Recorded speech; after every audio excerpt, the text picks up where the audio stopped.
Hi, ನಾನು ಪವಿತ್ರ ಮಲ್ಲಿಕಾರ್ಜುನ್. ಇವತ್ತಿನ ತರಗತಿಯಲ್ಲಿ 10ನೇ ತರಗತಿಯ ವಿದ್ಯಾರ್ಥಿಗಳಿಗೆ ಉಪಯೋಗ ಆಗುವಂತಹ ಒಂದು ವಿಷಯ ಅದು ಯಾವುದು ಅಂತಂದ್ರೆ ಅಕ್ಷರಗಣಗಳಲ್ಲಿ ಪ್ರಮುಖ ವಿಧವಾದಂತಹ ವೃತ್ತಗಳನ್ನ ಈ ತರಗತಿಯಲ್ಲಿ ನಾನು ಮಾಡ್ತಾ ಇದ್ದೀನಿ.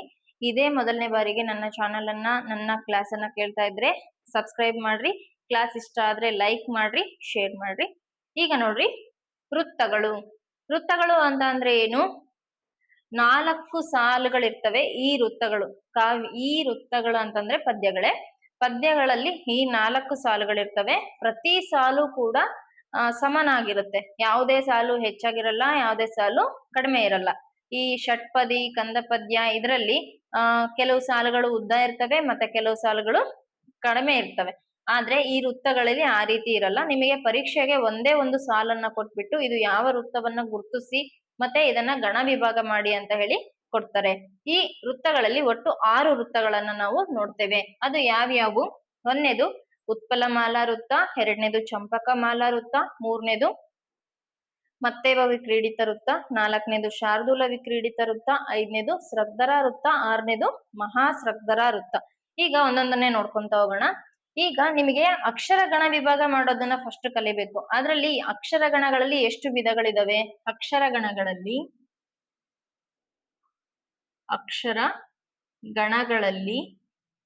ಎಷ್ಟು ವಿಧ ಇದಾವೆ? ಒಟ್ಟು 8 ವಿಧ ಇದಾವೆ. ಅವು ಯಾವ್ಯಾವು ನೋಡೋಣ. ಇದನ್ನ ಒಂದು ಸೂತ್ರದ ಮುಖಾಂತರವಾಗಿ ನಾವು ಕಲಿಬೇಕಾಗುತ್ತೆ. ಯಮತ, ರಾಜ, ಧಾನ, ಸಲಗಂ. ಈ ಸೂತ್ರದ ಮುಖಾಂತರವಾಗಿ ನಾವು ಗಣಗಳನ್ನ ಸುಲಭವಾಗಿ ನೆನ್ಪಿಟ್ಕೋಬಹುದು. ಹೆಂಗೆ? ಈಗ ನೋಡ್ರಿ, ಹ್ರಸ್ವ ಸ್ವರ ಯ ಅನ್ನುವಂಥದ್ದು ಒಂದು ಮಾತ್ರ ಕಾಲದಲ್ಲಿ ಉಚ್ಚರಿಸಲ್ಪಡುತ್ತಿದೆ. ಅದಕ್ಕೆ ನಾವು ಇದಕ್ಕೆ ಲಘು ಅನ್ನುವಂತಹ ಒಂದು ಮಾತ್ರೆಯನ್ನ ಹಾಕ್ಬೇಕು. ಮ ಅನ್ನುವಂಥದ್ದು ದೀರ್ಘ ವ್ಯಂಜನಾಕ್ಷರ, ತ ಅನ್ನುವಂಥದ್ದು ದೀರ್ಘ ವ್ಯಂಜನಾಕ್ಷರ, ರ ಅನ್ನುವಂಥದ್ದು ದೀರ್ಘ ವ್ಯಂಜನಾಕ್ಷರ, ಜ ಅನ್ನುವಂಥದ್ದು ಹ್ರಸ್ವ, ಮತ್ತೆ ಭ ಅನ್ನುವಂಥದ್ದು ದೀರ್ಘಾಕ್ಷರ, ನ ಅನ್ನುವಂಥದ್ದು ರಸ್ವಾಕ್ಷರ, ಸ ಅನ್ನುವಂಥದ್ದು ರಸ್ವಾಕ್ಷರ, ಲ ಅನ್ನುವಂಥದ್ದು ಕೂಡ ರಸ್ವಾಕ್ಷರ, ಮತ್ತೆ ಗಮ್ ಅನ್ನುವಂಥದ್ದು ಮಾತ್ರ ದೀರ್ಘಾಕ್ಷರ. ಅನುಸ್ವಾರ ಸಹಿತಾಕ್ಷರ, ವಿಸರ್ಗ ಸಹಿತಾಕ್ಷರಗಳಿಗೆ ನಾವು ಗುರುವನ್ನ ಹಾಕ್ಬೇಕಾಗುತ್ತೆ.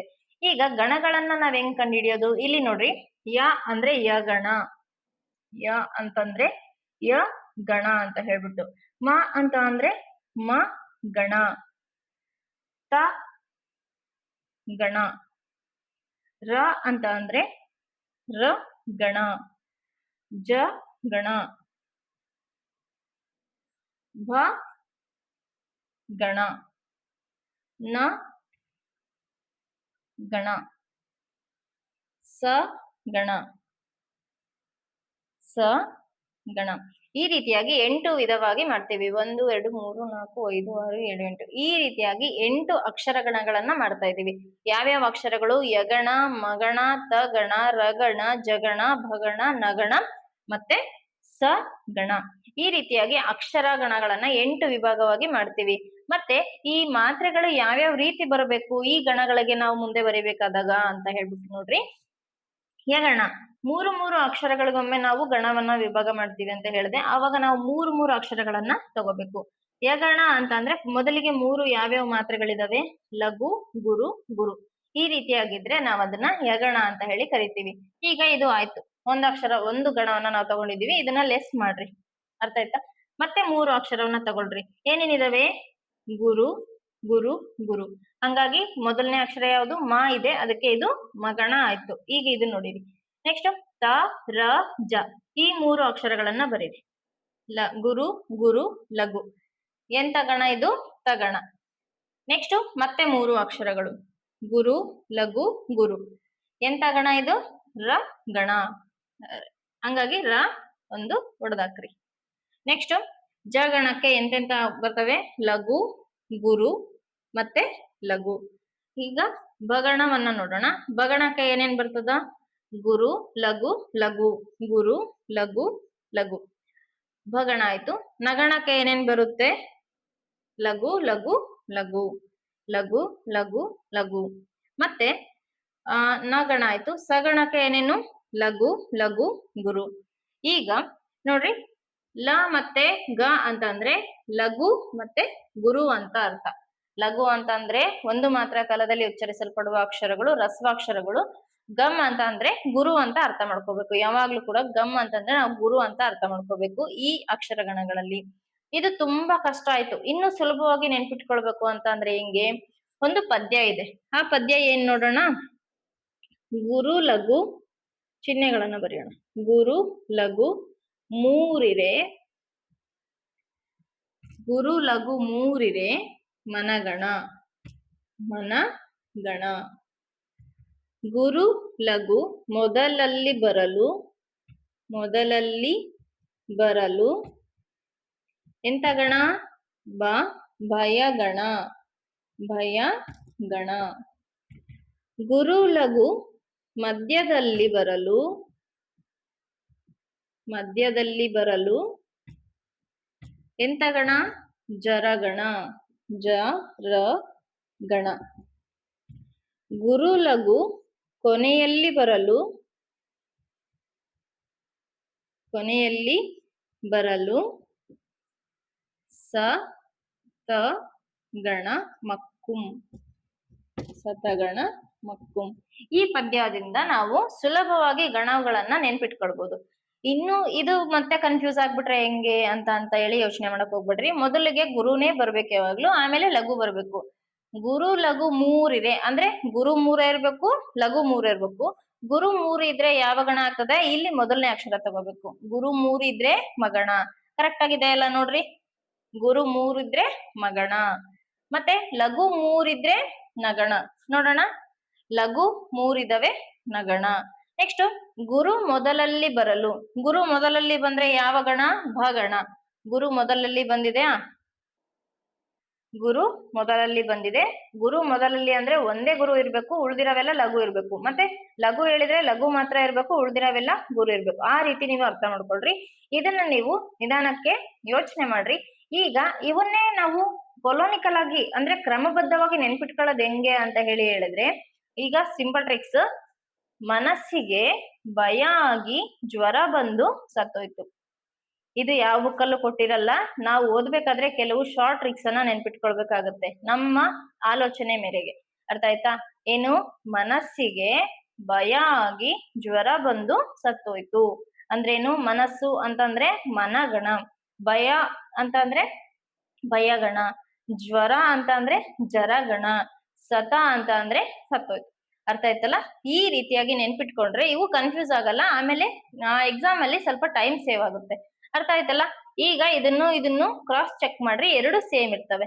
ಇದೇ ಸುಲಭ ನೆನ್ಪಿಟ್ಕೊಳ್ಳೋದಕ್ಕೋಸ್ಕರ. ಏನು? ಗುರು ಲಘು ಮೂರಿದ್ರೆ ಮನಗಣ, ಗುರು ಲಘು ಮೊದಲಿಗೆ ಬಂದ್ರೆ ಭಯಗಣ, ಗುರು ಲಘು ಮಧ್ಯದಲ್ಲಿ ಬಂದ್ರೆ ಜರಗಣ, ಗುರು ಲಘು ಕೊನೆಗೆ ಬಂದ್ರೆ ಸತಗಣ. ಈ ರೀತಿಯಾಗಿ ನೆನ್ಪಿಟ್ಕೊಂಡ್ರೆ ಅಕ್ಷರಗಣ ಮಾಡೋದು ತುಂಬಾ ಸುಲಭ. ಅಕ್ಷರಗಣಗಳನ್ನ ಯಾವಾಗ್ಲೂ ನಾವು ಮೂರು ಅಕ್ಷರಗಳಿಗೊಮ್ಮೆ ವಿಭಾಗವನ್ನ ಮಾಡ್ತೀವಿ. ಈಗ ವೃತ್ತಗಳಿಗೆ ಹೋಗೋಣ. ಉತ್ಪಲಮಾಲಾ ವೃತ್ತ ಮೊದಲನೇದು ಉತ್ಪಲ ಮಾಲಾ ವೃತ್ತ. ಈ ವೃತ್ತಗಳಿಗೋಸ್ಕರನೇ ನೀವು ಗಣಗಳನ್ನ ಬಾಹೆಟ್ ಮಾಡೋದು ಅವೆಲ್ಲ ಏನು ಬೇಕಾಗಿಲ್ಲ. ಇದಕ್ಕೆ ಒಂದೊಂದಕ್ಕೆ ಒಂದೊಂದು ಸೂತ್ರ ಇದಾವೆ. ಸೂತ್ರವನ್ನ ಕರೆಕ್ಟ್ ಆಗಿ ಬಾಹೆಟ್ ಮಾಡಿ ಪ್ರಾಕ್ಟೀಸ್ ಮಾಡ್ಬಿಟ್ರೆ ನಮಗೆ ಯಾವುದೇ ರೀತಿಯಾದಂತಹ ಮತ್ತೆ ಎಕ್ಸ್ಟ್ರಾ ವರ್ಕ್ ಮಾಡೋ ಅವಸರ ಇರಲ್ಲ. ನೋಡ್ರಿ, ಉತ್ಪಲ ಮಾಲೆ, ಇದರ ಸೂತ್ರ ಏನು ಅಂತಂದ್ರೆ ಎಲ್ಲಿಂದ ಬರೆಯೋಣ. ಉತ್ಪಲ ಮಾಲೆ ಎಪ್ಪುದು, ಉತ್ಪಲ ಮಾಲೆ ಎಪ್ಪುದು, ಉತ್ಪಲ ಮಾಲೆ ಎಪ್ಪುದು ಬರಂ ನಭಬಂ, ಬರಂ ನಭಬಂ ರಲಗಂ. ಉತ್ಪಲ ಮಾಲೆ ಎಪ್ಪುದು ಬರಂ ನಭಬಂ ರಲಗಂ ನೆಗಳ್ದಿರಲ್,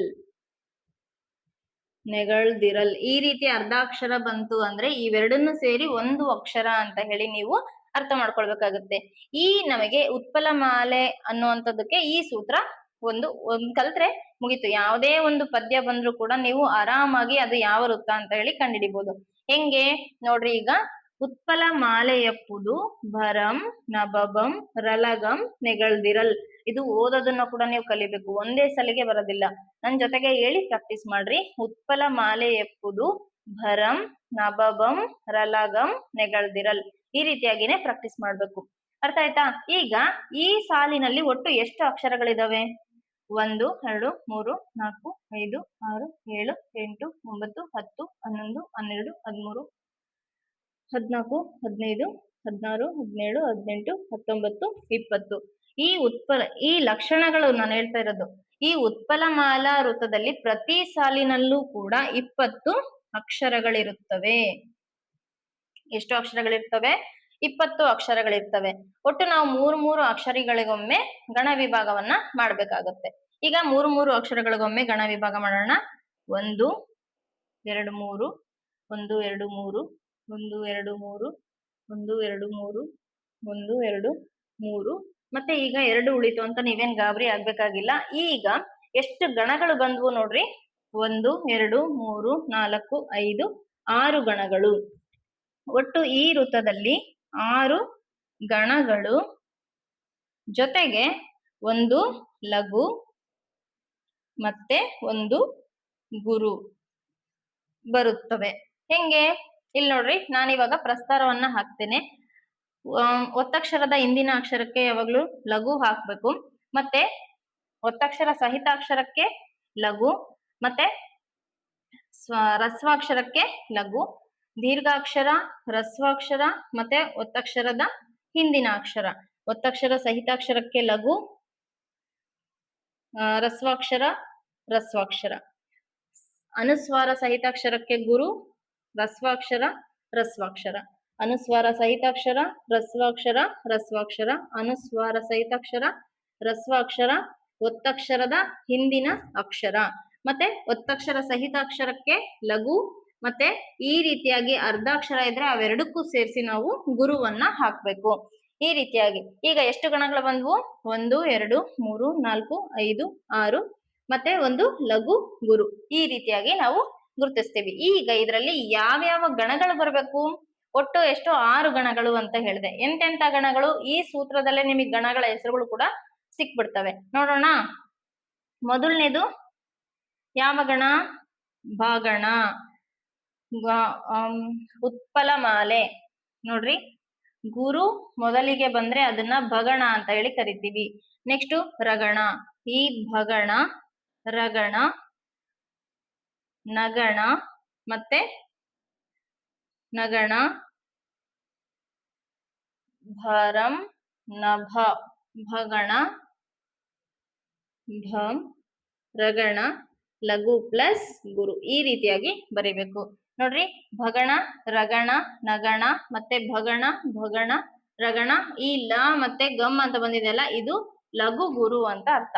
ಈ ರೀತಿಯಾಗಿ ನಾವು ಗಣ ವಿಭಾಗ ಮಾಡಿದ್ರೆ ಎಂತ ಪದ್ಯ ಕೊಟ್ಟರು ಕೂಡ ನೀವು ಅದನ್ನ ಸಾಲ್ವ್ ಮಾಡ್ಬೋದು. ಈಗ ಇದರಲ್ಲಿ ಯಾವ್ಯಾವ ಗಣಗಳು ಬರ್ತವೆ? ಅಕ್ಷರ ಗಣಗಳು: ಭಗಣ, ರಗಣ, ನಗಣ, ಭಗಣ ಮತ್ತೆ ಭಗಣ, ರಗಣ, ಲಘು ಪ್ಲಸ್ ಗುರು. ಈ ರೀತಿಯಾದಂತಹ ಗಣಗಳು ಬರುತ್ತವೆ. ಇಷ್ಟು ನಿಮಗೆ ಗೊತ್ತಿದ್ರೆ ಈ ಲಕ್ಷಣಗಳನ್ನ ಕೂಡ ನೀವು ಬರಿಬೇಕು. ಈ ಸೂತ್ರವನ್ನ ಒಂದು ಓದ್ಕೊಂಡ್ಬಿಟ್ರೆ ನಾವು ಇದನ್ನೆಲ್ಲ ಕೂಡ ಈಸಿಯಾಗಿ ಬರಿಬೋದಾಗುತ್ತೆ. ಇಷ್ಟು ಉತ್ಪಲಮಾಲಾ ವೃತ್ತ. ಎರಡನೇದು ಚಂಪಕಮಾಲಾ ವೃತ್ತ. ಎರಡನೇದು ಯಾವುದು? ಚಂಪಕ ಮಾಲಾ ವೃತ್ತ. ಚಂಪಕಮಾಲಾ ವೃತ್ತದ ಸೂತ್ರ ಏನು? ನಜ ಭಜ ಜಂಜರಂ, ನಜ ಭಜ ಜಂಜರಂ, ಬಗೆಗೊಳ್ಳುತ್ತಿರೆ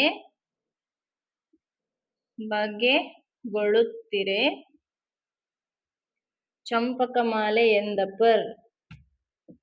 ಚಂಪಕ ಮಾಲೆ ಎಂದಪರ್. ಈ ರೀತಿಯಾಗಿ ಇದರ ಸೂತ್ರ ಏನ್ ಹೇಳ್ರಿ? ನಜ ಭಜ ಜಂಜರಂ, ಬಗೆಗೊಳ್ಳುತ್ತಿರೆ ಚಂಪಕ ಮಾಲೆ ಎಂದಪರ್. ಈ ಒಂದ್ ಸೂತ್ರವನ್ನ ಕಲ್ತ್ರೆ ಸಾಕು, ನೀವು ಚಂಪಕಮಾಲಾ ವೃತ್ತವನ್ನ ಈಸಿಯಾಗಿ ಗುರುತಿಸಬಹುದು. ಇದರಲ್ಲಿ ಎಷ್ಟು ಅಕ್ಷರಗಳಿದಾವೆ? 1 2 3 4 5 6 7 8 9 10 11 12 13 14 15 16 17 18 19 20 21. ಈ ಒಂದು ವೃತ್ತದಲ್ಲಿ ಪ್ರತಿ ಸಾಲಿನಲ್ಲೂ ಕೂಡ 21 ಅಕ್ಷರಗಳು ಇರುತ್ತವೆ. ಒಟ್ಟು ಎಷ್ಟು ಗಣಗಳು ಬರ್ತವೆ? ಅಕ್ಷರ ಗಣಗಳನ್ನ ಮಾಡೋಣ ಈಗ. 1 2 3 1 2 3 1 2 3 1 2 3 1 2 3 1 2 3.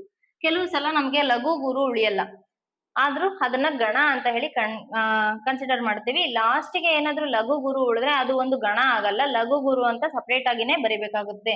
ಈಗ ಎಷ್ಟು ಗಣಗಳು ಬರ್ತವೆ? 1 2 3 4 5 6 7. ಈ ವೃತ್ತದಲ್ಲಿ ಒಟ್ಟು 7 ಗಣಗಳು ಬರ್ತವೆ. ಈಗ ಎಂತೆಂತ ಗಣಗಳು ಬರ್ತವೆ ಅಂತ ಹೇಳ್ಬಿಟ್ಟು ನೋಡ್ಬೇಕಲ್ಲ ನಾವೀಗ. ಈಗ ಪ್ರಸ್ತಾರ ಹಾಕ್ಬೇಕು. ರಸ್ವಾಕ್ಷರ ರಸ್ವಾಕ್ಷರ ರಸ್ವಾಕ್ಷರ ರಸ್ವಾಕ್ಷರ ಅನುಸ್ವಾರ ರಸ್ವಾಕ್ಷರ ಅನುಸ್ವಾರ ರಸ್ವಾಕ್ಷರ ರಸ್ವಾಕ್ಷರ ರಸ್ವಾಕ್ಷರ ಒತ್ತಕ್ಷರದ ಹಿಂದಿನ ಅಕ್ಷರ ರಸ್ವಾಕ್ಷರ ರಸ್ವಾಕ್ಷರ ಅನುಸ್ವಾರ ರಸ್ವಾಕ್ಷರ ರಸ್ವಾಕ್ಷರ ದೀರ್ಘಾಕ್ಷರ ರಸ್ವಾಕ್ಷರ ಅನುಸ್ವಾರ ರಸ್ವಾಕ್ಷರ ಅರ್ಧಾಕ್ಷರದ ಹಿಂದಿನ ಅಕ್ಷರ. ಈ ರೀತಿಯಾಗಿ ಇವಾಗ ನಮಗೆ ಎಂತೆಂತ ಗಣಗಳು ಬರಬೇಕು ಈ ಸೂತ್ರದಲ್ಲಿನೇ ಹೇಳ್ತೀನಿ ನೋಡ್ರಿ. 1 2 3 4 5 6 7 ಇಷ್ಟು ಗಣಗಳು ಬರ್ಬೇಕು. ಇದು ಗಣ ಅಲ್ಲ. 1 2 3 4 5 6 7 ಒಟ್ಟು 7 ಗಣಗಳು ಬರಬೇಕು. 1 2 3 4 5 6 7 ಗಣಗಳು ಬಂದಿದಾವೆ. ಈ ಗಣಗಳು ಸರಿಯಾಗಿದ್ದಾವ ನೋಡ್ರಿ. ಗುರು ಲಘು 3 ಇದ್ರೆ ನಗಣ, ಜಗಣ, ಮತ್ತೆ ಭಗಣ, ಮತ್ತೆ ಜಗಣ, ಮತ್ತೆ ಜಗಣ, ಮತ್ತೆ ಎಂತದ್ದು ಮತ್ತೆ ಜಗಣ, ಲಾಸ್ಟ್ಗೆ ಯಾವ ಗಣ? ರಗಣ. ಈ ರೀತಿಯಾಗಿ ನಮಗೆ 7 ಗಣಗಳು ಬರ್ತವೆ. ಈಗ ಲಕ್ಷಣ ಬರೆದಿದ್ರೆ ಈ ಒಂದು ಚಂಪಕಮಾಲ ವೃತ್ತದಲ್ಲಿ ನಗಣ, ಜಗಣ, ಭಗಣ, ಜಗಣ, ಜಗಣ, ಜಗಣ ಮತ್ತೆ ರ ಎಂಬ 7 ಗಣಗಳು ಬರುತ್ತವೆ. ಇಷ್ಟು ಈ ಒಂದು ಲಕ್ಷಣಗಳನ್ನ ಬರೆದ್ರೆ ಈ ಚಂಪಕಮಾಲ ವೃತ್ತ ಕ್ಲಿಯರ್ ಆಗುತ್ತೆ. ಒಟ್ಟು ಚಂಪಕಮಾಲ ವೃತ್ತದ ಅಕ್ಷರಗಳ ಸಂಖ್ಯೆ ಎಷ್ಟು? ಒಟ್ಟು 21 ಅಕ್ಷರಗಳು. ಗಣಗಳ ಸಂಖ್ಯೆ ಎಷ್ಟು? 7 ಗಣಗಳು. ಯಾವ ಗಣಗಳು ಬರ್ತವೆ? ನಜ, ಭಜ, ಜಜರ ಎಂಬ 7 ಗಣಗಳು ಬರ್ತವೆ. ನಜ ಭಜ ಜಂಜರಂ ಬಗೆಗೊಳ್ಳುತ್ತಿರೆ ಚಂಪಕಮಾಲೆ ಎಂದಪರ್. ಅದು ಸೂತ್ರವನ್ನ ನೀವು ಬಾಹೆಟ್ ಮಾಡಿದ್ರೆ ತುಂಬಾ ಈಸಿಯಾಗಿ ಅರ್ಥ ಮಾಡ್ಕೊಳ್ಬಹುದು. ಈಗ 3ನೇ ವೃತ್ತ ಯಾವುದು? ಮತ್ತೇಬ ವಿಕ್ರೀಡಿತ ವೃತ್ತ. ಮತ್ತೇಬ ವಿಕ್ರೀಡಿತ ವೃತ್ತ. ಈ ವೃತ್ತದ ಸೂತ್ರ ಏನು ಅಂತ ಹೇಳಿದ್ರೆ ಸಬರಂ ಸಬರಂ ನಮ್ಮಯ ಲಂಗಮಂ ಲಂಗಮಂ ಬಗೆಗೊಳ್ಳುತ್ತಿರೆ ಬಗೆಗೊಳ್ಳುತ್ತಿರೆ ಮತ್ತೇಬ ವಿಕ್ರೀಡಿತಂ ಮತ್ತೇಬ ವಿಕ್ರೀಡಿತಂ. ನೋಡ್ರಿ ಸೂತ್ರ. ಸಬರಂ ನಮ್ಮಯ ಲಂಗಮಂ ಬಗೆಗೊಳ್ಳುತ್ತಿರೆ ಮತ್ತೇಬ ವಿಕ್ರೀಡಿತಂ. ಈ ರೀತಿಯಾಗಿ ಓದ್ತೀವಿ ಈ ಮತ್ತೇಬ ವಿಕ್ರೀಡಿತದ ಸೂತ್ರ. ಈಗ ಈ ಸೂತ್ರದಲ್ಲಿ ಎಷ್ಟು ಅಕ್ಷರಗಳಿದಾವೆ? ಈ ವೃತ್ತದಲ್ಲಿ ಎಷ್ಟು ಅಕ್ಷರಗಳು ಬರ್ತವೆ? 1 2 3 4 5 6 7 8 9 10 11 12 13 14 15 16 17 18 19 20 21 22 ಅಕ್ಷರಗಳು ಬರ್ತವೆ. ಇದು ಬಗೆಗೊಳ್ಳುತ್ತಿರೆ ಅಲ್ಲ, ಬಗೆಗೊಳ್ಳಲ್ ಆಗ್ಬೇಕು. ಬಗೆಗೊಳ್ಳಲ್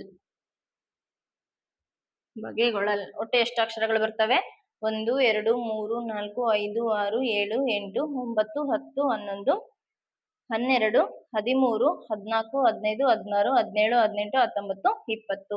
ಈ ಒಂದು ವೃತ್ತದಲ್ಲಿ 20 ಅಕ್ಷರಗಳು ಬರ್ತವೆ. 20 ಅಕ್ಷರಗಳು. ಅರ್ಥ ಆಯ್ತಾ?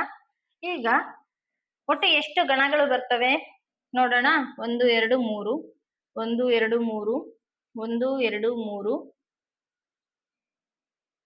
1 2 3 1 2 3 1 2 3 ಮತ್ತೆ ಒಂದು ಲಘು ಒಂದು ಗುರು ಉಳಿಯುತ್ತದೆ. ಎಷ್ಟು ಗಣಗಳು ಬರ್ತವೆ? 1 2 3 4 5 6. ಒಟ್ಟು ಈ ಒಂದು ವೃತ್ತದಲ್ಲಿ 6 ಗಣಗಳು ಬಂದು ಜೊತೆಗೆ ಒಂದು ಲಘು ಮತ್ತೆ ಒಂದು ಗುರು ಬರುತ್ತವೆ. ಈಗ ಇದರಲ್ಲಿ ಯಾವ್ಯಾವ ಗಣಗಳು ಬರ್ತವೆ ನೋಡೋಣ. ಲಘು ಲಘು, ಅನುಸ್ವಾರ ಇದ್ದಕ್ಕೆ ಗುರು, ಅನುಸ್ವಾರ ಇದ್ದಕ್ಕೆ ಗುರು, ರಸ್ವಾಕ್ಷರ ರಸ್ವಾಕ್ಷರ, ಅನುಸ್ವಾರಾಕ್ಷರ ರಸ್ವಾಕ್ಷರ, ಅನುಸ್ವಾರಾಕ್ಷರ, ರಸ್ವಾಕ್ಷರ ರಸ್ವಾಕ್ಷರ, ರಸ್ವಾಕ್ಷರ, ಅರ್ಧಾಕ್ಷರದ ಹಿಂದಿನ ಅಕ್ಷರನ್ನ ಸೇರಿಸಿ ಗುರುವನ್ನ ಹಾಕ್ಬೇಕು. ಮತ್ತೆ ಒತ್ತಕ್ಷರದ ಹಿಂದಿನ ಅಕ್ಷರ ದೀರ್ಘ ಅಕ್ಷರ, ಮತ್ತೆ ರಸ್ವಾಕ್ಷರ ಒತ್ತಕ್ಷರದ ಹಿಂದಿನ ಅಕ್ಷರ ದೀರ್ಘಾಕ್ಷರ, ಲಘು ಮತ್ತೆ ಗುರು. ಇದರಲ್ಲಿ ಯಾವ್ಯಾವ ಗಣಗಳು ಬರಬೇಕು ನೋಡ್ರಿ. ಸಗಣ, ಭಗಣ, ರಗಣ, ಮೂರನೇದು ರಗಣ, ನಗಣ, ಮಗಣ, ಯಗಣ, ಯಗಣ ಮತ್ತೆ ಲಘು ಒಂದು ಗುರು ಬರಬೇಕು. ಇದರಲ್ಲಿ ಯಾವ್ಯಾವ ಅಕ್ಷರ ಗಣಗಳು ಬರ್ತವೆ ಅಂತ ಹೇಳಿದ್ರೆ ಸಗಣ ಮತ್ತೆ ಭಗಣ, ರಗಣ, ನಗಣ, ಮಗಣ, ಯಗಣ ಮತ್ತೆ ಒಂದು ಲಘು ಮತ್ತೆ ಒಂದು ಗುರು. ಈ ಅಕ್ಷರ ಗಣಗಳು ಈ ವೃತ್ತದಲ್ಲಿ ಬರ್ತವೆ. ಇಷ್ಟು ನಿಮಗೆ ಮತ್ತೇಬ ವಿಕ್ರೀಡಿತ ವೃತ್ತ. ನೆಕ್ಸ್ಟ್ 4ನೇದು ಶಾರ್ದೂಲ ವಿಕ್ರೀಡಿತ ವೃತ್ತ. 4ನೇದು ಶಾರ್ದೂಲ ವಿಕ್ರೀಡಿತ ವೃತ್ತ. ಇದರ ಸೂತ್ರ ಏನು? ಕಣ್ಗೊಪ್ಪಲ್ ಮಸಜಂ ಸತಂತ ಗಮುಮ ಶಾರ್ದೂಲ ವಿಕ್ರೀಡಿತಂ. ನೋಡ್ರಿ, ಕಣ್ಗೊಪ್ಪಲ್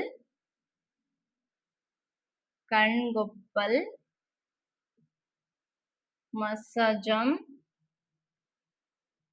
ಸತಂತ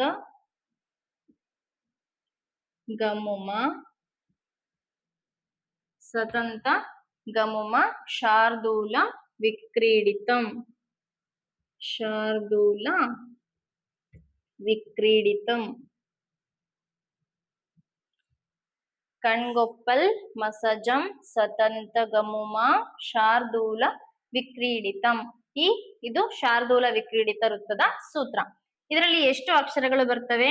1 2 3 4 5 6 7 8 9 10 11 12 13 14 15 16 17 18 19. ಒಟ್ಟು ಎಷ್ಟು ಅಕ್ಷರಗಳು ಬರ್ತವೆ ಇದರಲ್ಲಿ? ಈ ವೃತ್ತದಲ್ಲಿ 19 ಅಕ್ಷರಗಳು ಬರುತ್ತವೆ. ಒಟ್ಟು ಎಷ್ಟು ಅಕ್ಷರ ಗಣಗಳು ಬರ್ತವೆ ನೋಡ್ರಿ. 1 2 ಈ ಅರ್ಧಾಕ್ಷರವನ್ನ ಸೇರಿಸಿ 1 ಅಂತ ಕನ್ಸಿಡರ್ ಮಾಡ್ತೀವಿ. 1 2 3 1 2 3 1 2 3 1 2 3 ಮತ್ತೆ 1 2 3. ನಮಗೆ ಲಘು ಗುರು ಉಳಿದಿಲ್ಲ ಅಂದ್ರೆ ಒಂದು ಗುರು ಆದ್ರೂ ಒಂದೊಂದ್ಸಲ ಉಳಿತಾ ಇರ್ತದೆ. ಒಟ್ಟು ಎಷ್ಟು ಅಕ್ಷರ ಗಣಗಳಿದಾವೆ ಇದರಲ್ಲಿ? 1 2 3 4 5 6. 6 ಗಣಗಳು ಬಂದು 6 ಗಣಗಳ ಜೊತೆಗೆ ಒಂದು ಗುರು ಬರುತ್ತದೆ. 6 ಗಣಗಳ ಜೊತೆಗೆ ಒಂದು ಗುರು ಬರುತ್ತದೆ. ಎಂತೆಂತ ಗಣಗಳು ಬರ್ತವೆ ಗೊತ್ತಾಗ್ಬೇಕಲ್ಲ, ಅವಾಗ ನಾವು ಪ್ರಸ್ತಾರ ಹಾಕೋಣ. ಕಣ್ಗೊಪ್ಪಲ್ ಒತ್ತಕ್ಷರದ ಹಿಂದಿನ ಅಕ್ಷರ ಗುರು, ಒತ್ತಕ್ಷರ ಸಹಿತಾಕ್ಷರ ಒತ್ತಕ್ಷರ ಹಿಂದಿನ ಅಕ್ಷರ ಗುರು, ಮತ್ತೆ ಅರ್ಧಾಕ್ಷರ ಸಹಿತಾಕ್ಷರ ಗುರು, ರಸ್ವಾಕ್ಷರ ರಸ್ವಾಕ್ಷರ ಅನುಸ್ವಾರಾಕ್ಷರ, ರಸ್ವಾಕ್ಷರ ಅನುಸ್ವಾರ ರಸ್ವಾಕ್ಷರ, ರಸ್ವಾಕ್ಷರ ರಸ್ವಾಕ್ಷರ ದೀರ್ಘಾಕ್ಷರ ದೀರ್ಘಾಕ್ಷರ, ದೂ ಅನ್ನೋದು ದೀರ್ಘಾಕ್ಷರ, ಮತ್ತೆ ಲ ರಸ್ವಾಕ್ಷರ, ಒತ್ತಕ್ಷರದ ಹಿಂದಿನ ಅಕ್ಷರ ದೀರ್ಘಾಕ್ಷರ, ಲಘು ಮತ್ತೆ ಇದು ಅನುಸ್ವಾರಾಕ್ಷರ. ಈಗ ಅರ್ಥ ಆಯ್ತಲ್ಲ ಯಾವ ಅಕ್ಷರ ಗಣಗಳು ನೋಡ್ರಿ, ಇಲ್ಲೇ ಗೊತ್ತಾಗುತ್ತೆ. ಮಗಣ ಸಗಣ ಜಗಣ ಸಗಣ ತಗಣ ತಗಣ ಒಂದು ಗುರು ಬರ್ಬೇಕು. ಅರ್ಥ ಆಯ್ತಲ್ಲ. ಈಗ ನೋಡ್ರಿ ಮಗಣ, ಇದು ಮಗಣ ಕರೆಕ್ಟ್ ಆಗಿದೆನಾ? 3 ಗುರು ಬಂದ್ರೆ ಗುರು ಕೊನೆಗೆ ಬಂದ್ರೆ ಎಂತ ಗಣ? ಸಗಣ. ನೆಕ್ಸ್ಟ್ ಗುರು ನಡುವಿರೆ ಎಂತ ಗಣ ಆಗುತ್ತೆ ನೋಡ್ರಿ? ಮಗಣ ಸಗಣ ಆಯ್ತು. ಈಗ ಜಗಣ, ಮತ್ತೆ ಸಗಣ ಬರ್ತದ, ಮತ್ತಾದ್ಮೇಲೆ ತಗಣ, ಮತ್ತೆ ತಗಣ, ಮತ್ತೆ ಗುರು. ಈ ರೀತಿಯಾದಂತಹ ಗಣಗಳು ಈ ವೃತ್ತದಲ್ಲಿ ಬರ್ತವ ನೋಡ್ರಿ. 3 ಗುರು ಇದ್ರೆ ಮಗಣ, ಗುರು ಕೊನೆಗೆ ಬಂದ್ರೆ ಸಗಣ, ಗುರು ನಡುವಿಗೆ ಬಂದ್ರೆ ಜಗಣ, ಗುರು ಕೊನೆಗೆ ಬಂದ್ರೆ ಸಗಣ, ಲಘು ಕೊನೆಗೆ ಬಂದ್ರೆ ತಗಣ, ಲಘು ಕೊನೆಗೆ ಬಂದ್ರೆ ತಗಣ, ಲಾಸ್ಟ್ಗೆ ಒಂದು ಗುರು. ಇದರಲ್ಲಿ ಎಂತೆಂತ ಅಕ್ಷರಗಣಗಳು ಬಂದಿದಾವೆ ಹಂಗಾದ್ರೆ ನೋಡ್ರಿ? ಮಗಣ, ಸಗಣ, ಜಗಣ, ಸಗಣ, ಮತ್ತೆ ತಗಣ, ತಗಣ ಪ್ಲಸ್ ಒಂದು ಗುರು. ಈ ರೀತಿಯಾದಂತಹ ಅಕ್ಷರಗಳು ಈ ಶಾರ್ದೂಲ ವಿಕ್ರೀಡಿತದ ವೃತ್ತದಲ್ಲಿ ಬರ್ತದ. ಇನ್ನೊಂದ್ಸಲ ನೋಡ್ರಿ, ಶಾರ್ದೂಲ ವಿಕ್ರೀಡಿತ ವೃತ್ತದ ಸೂತ್ರ ಕಣ್ಗೊಪ್ಪಲ್ ಮಸಜಂ ಸತಂತಗಮುಮ ಶಾರ್ದೂಲ ವಿಕ್ರೀಡಿತಂ. ಈ ರೀತಿಯಾಗಿ ನೀವು ಒಂದೇ ಸಲಿಗೆ ಉಚ್ಚಾರಣೆ ಮಾಡ್ಲಿಕ್ಕೆ ಬರ್ಲಿಲ್ಲ ಅಂದ್ರೆ ನನ್ನ ವಿಡಿಯೋನ ರಿಪೀಟೆಡ್ ಆಗಿ ನೋಡ್ರಿ. ಅವಾಗ ಒಂದು ಉಚ್ಚಾರಣೆಯನ್ನ ಕಲ್ತ್ರೆ ನಮಗೆ ಬರೆಯೋದಕ್ಕೆ ಸುಲಭ ಆಗುತ್ತೆ. 5ನೇದು ಸ್ರಗ್ಧರಾ ವೃತ್ತ. ಸ್ರಗ್ಧರಾ ವೃತ್ತ ಇದರ ಸೂತ್ರ ಏನು? ತೋರಲ್ಮಂ ತೋರಲ್ಮಂ ರಂಬನಂ ರಂಬನಂ ತೋರಲ್ಮಂ ರಂಬನಂ ಮೂಯಗಣ ಮೂಯಗಣ ಮಮುದೇತಾಂ ಮಮುದೇತಾಂ ಸ್ರಗ್ಧರಾವೃತ್ತ ಮಕ್ಕುಂ. ಸ್ರಗ್ಧರಾ ವೃತ್ತ ಮಕ್ಕುಂ ನೋಡ್ರಿ. ಇದನ್ನ ಹೇಳದಂಗೆ ತೋರಲ್ಮಂ ರಂಭನಂ ಮೂಯಗಣ ಮಮುದೇತಾಂ ಸ್ರಗ್ಧರಾ ವೃತ್ತ ಮಕ್ಕುಂ. ಇದರಲ್ಲಿ ಒಟ್ಟು ಎಷ್ಟು ಅಕ್ಷರಗಳಿದಾವೆ? ಸ್ರಗ್ಧರ ವೃತ್ತದಲ್ಲಿ 1 2 3 4 5 6 7 8 9 10 11 12 13 14 15 16 17 18 19 20 21. ಈ ಒಂದು ವೃತ್ತದಲ್ಲಿ ಒಟ್ಟು 21 ಅಕ್ಷರಗಳಿವೆ. ಹಂಗಾದ್ರೆ ಎಷ್ಟು ಅಕ್ಷರ ಗಣಗಳು ಬರ್ತವೆ? 1 2 3 1 2 3 1 2 3 1 2 3 1 2 3 1 2 3 1 2 3. ಒಟ್ಟು ಎಷ್ಟು ಅಕ್ಷರ? 3 ಅಕ್ಷರಗಳಿದ್ರೆ ಮಾತ್ರ ಅದನ್ನ ಲಾಸ್ಟ್ಗೆ ಗಣ ಅಂತ ಹೇಳಿ ಕನ್ಸಿಡರ್ ಮಾಡ್ರಿ. ಒಂದು ಲಘು ಒಂದು ಗುರು ಉಳಿತು ಅಂತ ಅಂದ್ರೆ ಅದನ್ನ ಸಪರೇಟ್ ಆಗಿನೇ ಬರಿಬೇಕಾಗುತ್ತೆ. 1 2 3 4 5 6 7. ಇದರಲ್ಲಿ ಒಟ್ಟು 7 ಗಣಗಳು ಬರುತ್ತವೆ. ಯಾವ ಯಾವ ಗಣಗಳು? ಈಗ ಪ್ರಸ್ತಾರ ಹಾಕೋಣ. ದೀರ್ಘ, ಅರ್ಧಾಕ್ಷರ, ಹಿಂದಿನ ಅಕ್ಷರ, ಮತ್ತೆ ಅನುಸ್ವರ ಸಹಿತಾಕ್ಷರ, ಅನುಸ್ವರ ಸಹಿತಾಕ್ಷರ, ರಸ್ವಾಕ್ಷರ, ಅನುಸ್ವರ ಸಹಿತಾಕ್ಷರ, ದೀರ್ಘಾಕ್ಷರ, ರಸ್ವಾಕ್ಷರ, ರಸ್ವಾಕ್ಷರ, ರಸ್ವಾಕ್ಷರ, ರಸ್ವಾಕ್ಷರ, ರಸ್ವಾಕ್ಷರ, ಮತ್ತೆ ರಸ್ವಾಕ್ಷರ, ದೀರ್ಘಾಕ್ಷರ, ಒತ್ತಕ್ಷರದ ಹಿಂದಿನ ಸಹಿತಾಕ್ಷರ ಕೂಡ ಹೌದು, ಮತ್ತೆ ಒತ್ತಕ್ಷರದ ಹಿಂದಿನ ಅಕ್ಷರ, ಒತ್ತಕ್ಷರ ಸಹಿತಾಕ್ಷರ, ದೀರ್ಘಾಕ್ಷರ, ಮತ್ತೆ ಒತ್ತಕ್ಷರದ ಹಿಂದಿನ ಅಕ್ಷರ, ಒತ್ತಕ್ಷರದ ಹಿಂದಿನ ಅಕ್ಷರ. ಈಗ ನೋಡ್ರಿ, ಮತ್ತೆ ಒತ್ತಕ್ಷರ ಸಹಿತಾಕ್ಷರ, ಒತ್ತಕ್ಷರ ಹಿಂದಿನ ಅಕ್ಷರ, ಅನುಸ್ವಾರ ಸಹಿತಾಕ್ಷರ. ಈ ರೀತಿಯಾಗಿ ನಮ್ಗೆ ಗಣ ವಿಭಾಗ ಆಯ್ತು. ಈಗ ಯಾವ್ಯಾವ ಅಕ್ಷರ ಗಣಗಳು ಬಂದಿದಾವೆ ಇಲ್ಲೇ ನೋಡ್ಕೊಳ್ಳೋಣ. ನೋಡ್ರಿ, 3 ಗುರು ಇದ್ರೆ ಮನಗಣ. ಮಗಣ ಎಲ್ಲಿದೆ ಹಂಗಾದ್ರೆ? ಮಗಣ ಇಲ್ಲಿಂದ ಸ್ಟಾರ್ಟ್ ಆಗುತ್ತೆ. ಮಗಣ, ರಗಣ, ಭಗಣ, ಭಗಣ, ನಗಣ, ಅದಾದ್ಮೇಲೆ ಮೂಯಗಣ ಅಂತ ಇದೆಯಲ್ಲ, ಅಂದ್ರೆ 3 ಯ ಗಣಗಳು ಬರಬೇಕು. ಬಂದಿದಾವ ನೋಡ್ರಿ, 3 ಯ ಗಣಗಳು. ಅರ್ಥ ಆಯ್ತಾ? ಮೂಯಗಣ ಅಂತಂದ್ರೆ 3 ಯ ಗಣಗಳು ಬರಬೇಕು ಅಂತ ಅರ್ಥ. ಮಗಣ, ರಗಣ, ಭಗಣ, ನಗಣ, ಯಗಣ, ಯಗಣ, ಯಗಣ. ಈ ರೀತಿಯಾಗಿ 7 ಅಕ್ಷರಗಣಗಳು ಬಂದಿದ್ದಾವೆ. ಯಾವ್ಯಾವ ಅಕ್ಷರಗಣಗಳು? ಮಗಣ, ರಗಣ, ಬಗಣ, ನಗಣ, ಯಗಣ, ಯ ಮತ್ತೆ ಯ ಎಂಬ 7 ಅಕ್ಷರಗಣಗಳು ಗಣಗಳು ಬರುತ್ತವೆ ಈ ವೃತ್ತದಲ್ಲಿ. ಸ್ರಗ್ಧರ ವೃತ್ತ ಇನ್ನೊಂದ್ಸಲ ಸೂತ್ರ ನೋಡ್ರಿ. ತೋರಲ್ಮಂ ರಂಭನಂ ಮೂಯಗಣ. ಮೂಯಗಣ ಅಂದ್ರೆ 3 ಯಗಣ ಅಂತ ಹೇಳಿ. ಮಮುದೇ ತಾಂ ಸ್ರಗ್ಧರ ವೃತ್ತ ಮಕ್ಕುಂ. ಈ ಒಂದು ಸೂತ್ರ ಕಲ್ತ್ರೆ ಸ್ರಗ್ಧರ ವೃತ್ತ ಈಸಿಯಾಗಿ ಹಾಕ್ತೀವಿ. ನೆಕ್ಸ್ಟ್ ಮಹಾಸ್ರಗ್ಧರ ವೃತ್ತ. 6ನೇದು ಮಹಾ ಸ್ರಗ್ಧರ ವೃತ್ತ. ಇದರ ಸೂತ್ರ ಏನು ಹಂಗಾದ್ರೆ ನೋಡ್ರಿ. ಸತತಂ ನಂ ಸಂ ರರಂಗಂ